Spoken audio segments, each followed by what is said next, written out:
We've got some time for questions in the chat, and I'll go ahead and go through our questions we received. Question 1, what should not be included in a collection plan? So the collection plan can certainly be as expansive or as focused as you need it to be. Ultimately, it's a document that needs to work for you, and so including those sections as relevant that we went through.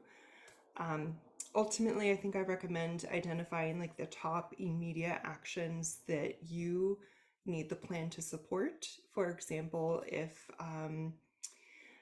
you're lacking like a collection inventory in the current collection space, if that's one of like the immediate goals that you want to take care of in the next year or two, having areas of the plan set up and articulated to support that type of project is what I would suggest you focus on first.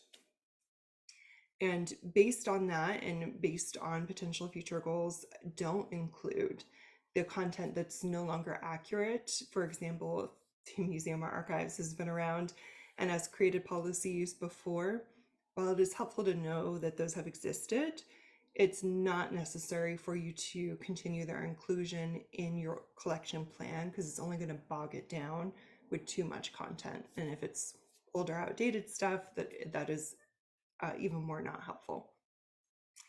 And then, of course, not providing or spending much time, if at all, in the collection plan on topics that don't support your immediate 3 to 5 year vision. Question, any suggestions for reining in a long-established Museum Without Walls program on a college campus as part of a collections management plan? So I have some questions for the specificity of it. So I'll answer the question as best I can.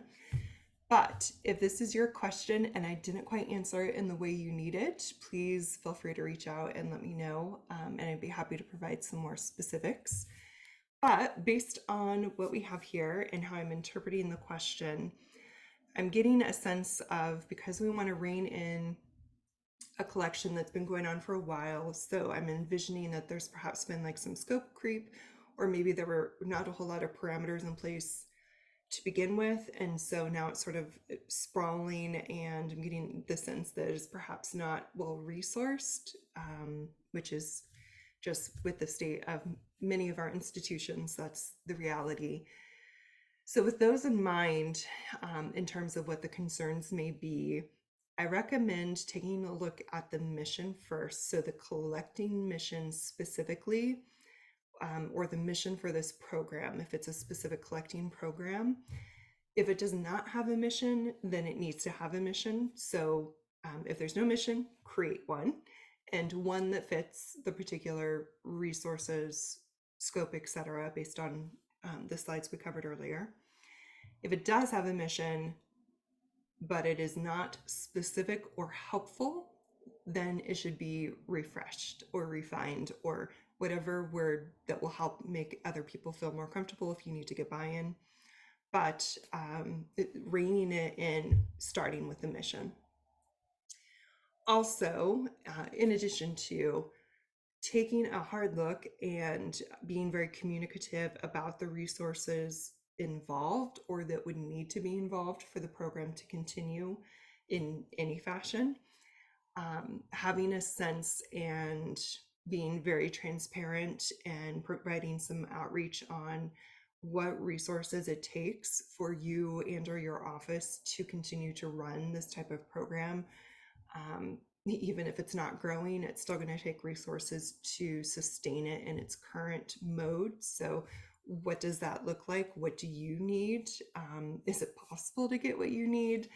And making decisions accordingly. So if additional resources aren't available, if you only have this many resources, but the program needs this many resources, I'm making hand gestures. So you only have like a little bit of resources, but you need like 10 times more, then scaling down to just the little bit of resources that you do have and making it clear that it is only it's how the maths. You can only do that much because you are not magic, unfortunately.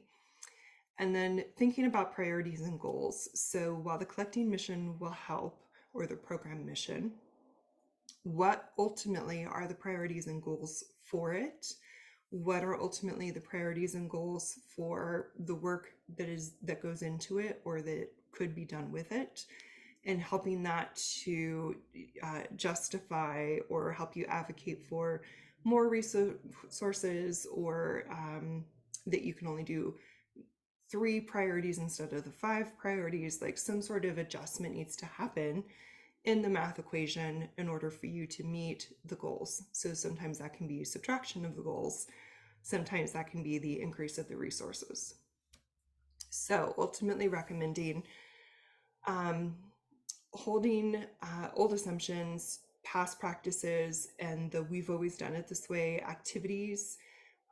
Basically thinking of this program and the fact that it's been long established, it needs to go through a reevaluation process, and part of that process may cause it to transform, which is not a bad thing. And ultimately, it does need to transform in a way where it can continue to be cared for and managed, especially if nothing is going to change on the resources side of it. So hopefully I've given you enough to think about and help support you in your question. But if not, please feel free to reach out with any more specifics or follow-up questions on that one. But thank you, though. It was an excellent thought exercise to go through.